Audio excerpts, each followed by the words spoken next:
How did this student get the ability to live forever? That's right, with the help of his extremely gorgeous teacher.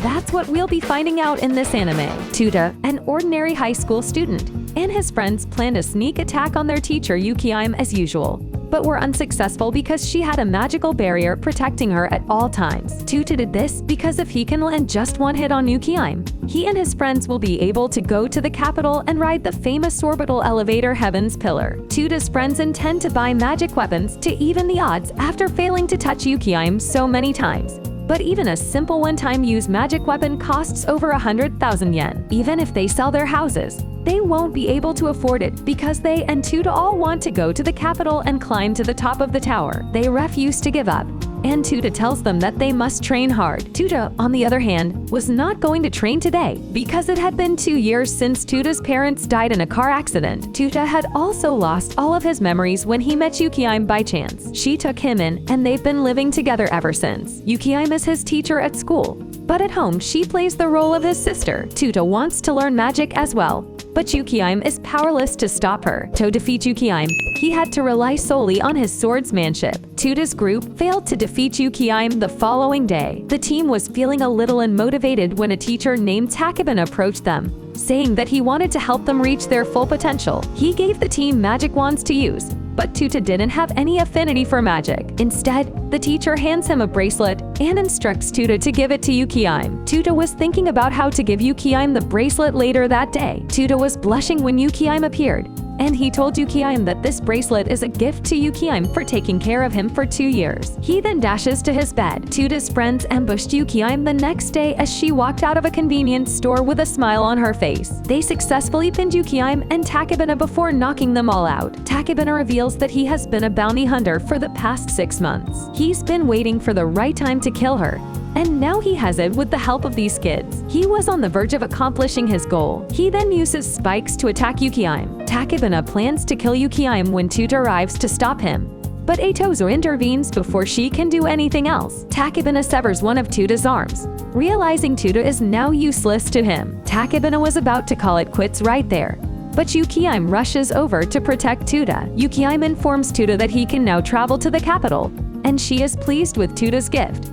Becoming irritated by their conversation, Takebana dismembers Yukihime, and Touta weeps over her dismembered body until he himself is impaled by Takebana. Touta thought his life was coming to an end here, but Yukihime tells him to wake up. She explains that she transformed Touta into an immortal monster 2 years ago in order to awaken his dormant power. To save his friends and avenge Yukihime, he must drink her blood. Touta drinks Yukihime's blood and, with his newly acquired strength, defeats Takebana with only one punch before fainting from exhaustion when Touta awakens. He was surprised to find himself still alive. Yukihime, thinking it was time to tell him the truth, explains that her real name is Evangeline, and she is an immortal vampire who has lived for over 700 years. Touta's parents were murdered by someone 2 years ago, rather than in a car accident. Their dying wish, however, was for Yukihime to save and care for Touta, despite the fact that he is now a vampire. Touta is overjoyed because he is now immortal, but Yukihime warns him that immortality is a curse, not a gift. Touta bids his friends farewell and departs for the city the following morning. His journey to the capital has officially begun. He meets a new friend named Kuroamaru, who is roughly his age. Kuroamaru informs him that he has arrived from the top of the tower. He's down here because he's looking for someone and won't be able to return home until he finds that person. In reality, Kuroamaru's family simply wants him to leave. This mission was nothing more than a wild goose chase. Then Kuroamaru discovered Touta doesn't have a reflection. When Yukihime returned with drinks after seeing his target,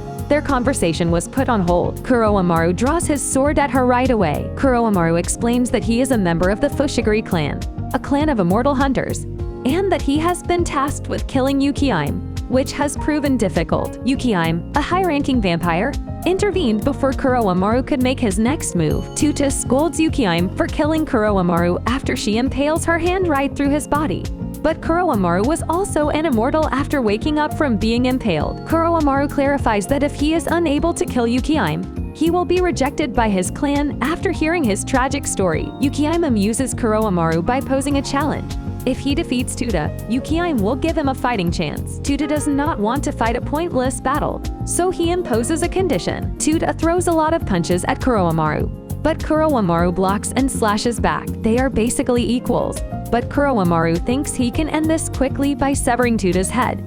But Touta simply reattaches his severed head with a happy smile on his face. Kuroamaru is punched into the ground, destroying the pavement. Touta was the winner. Touta, on the other hand, just wants Kuroamaru to be his best friend for the rest of his life. Kuroamaru believes that he cannot defeat Yukihime right now because he is too weak, and his family dislikes him as well. As a result, he asks Yukihime to be his master, and Yukihime gladly accepts. When Touta asks Yukihime, they continue on their way. Why don't I band together with other immortals and form a team? Kuroamaru concurs with this notion, listening in on their conversation. Touta's idea was so similar to someone else that Yuki burst out laughing.